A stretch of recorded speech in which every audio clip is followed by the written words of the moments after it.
Friends, it's Miss Courtney, and today I'm going to read to you Harold and the Purple Crayon by Crockett Johnson.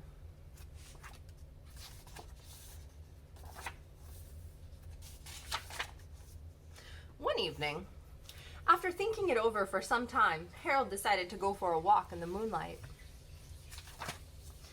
There wasn't any moon, and Harold needed a moon for a walk in the moonlight, and he needed something to walk on.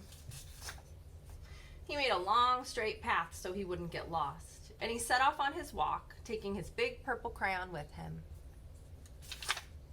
But he didn't seem to be getting anywhere on the long, straight path, so he left the path for a shortcut across the field, and the moon went with him. The shortcut led right to where Harold thought a forest ought to be.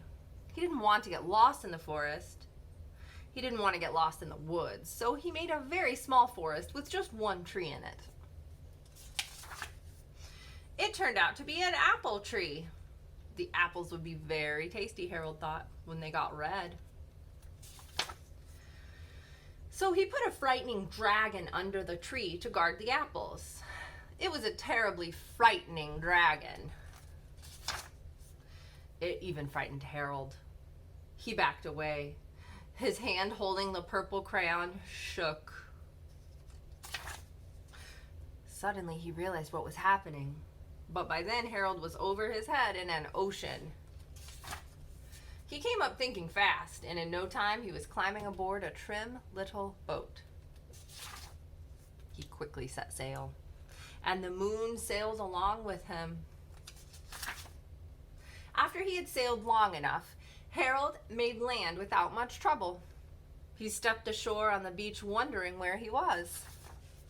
The sandy beach reminded Harold of picnics, and the thought of picnics made him hungry.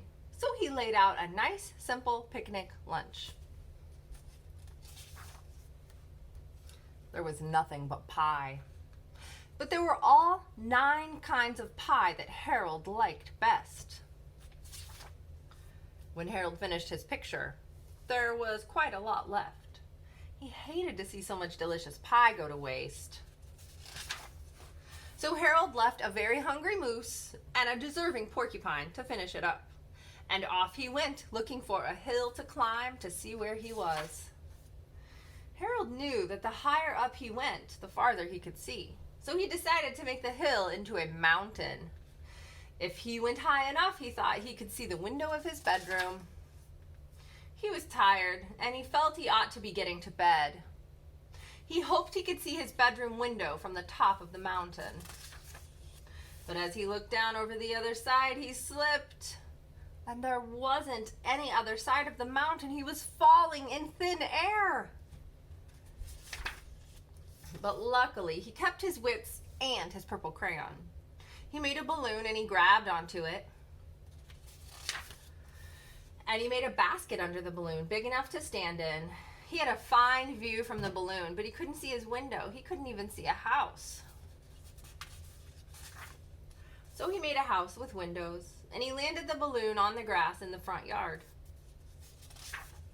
None of the windows was his window. He tried to think of where his window ought to be. He made some more windows. He made a big building full of windows. He made lots of buildings full of windows. He made a whole city full of windows. Do you think you could draw that many windows? But none of the windows was his window. He couldn't think where it might be. He decided to ask a policeman. The policeman pointed the way Harold was going anyway, but Harold thanked him.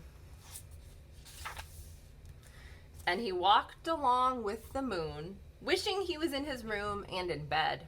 Then, suddenly, Harold remembered.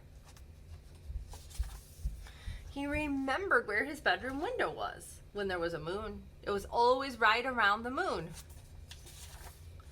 And then Harold made his bed. He got in it and he drew up the covers. The purple crayon dropped to the floor, and Harold dropped off to sleep.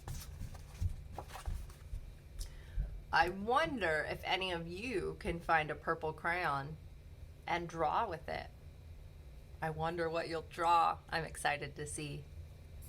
Thanks for being here, and I'll see you next time. Bye.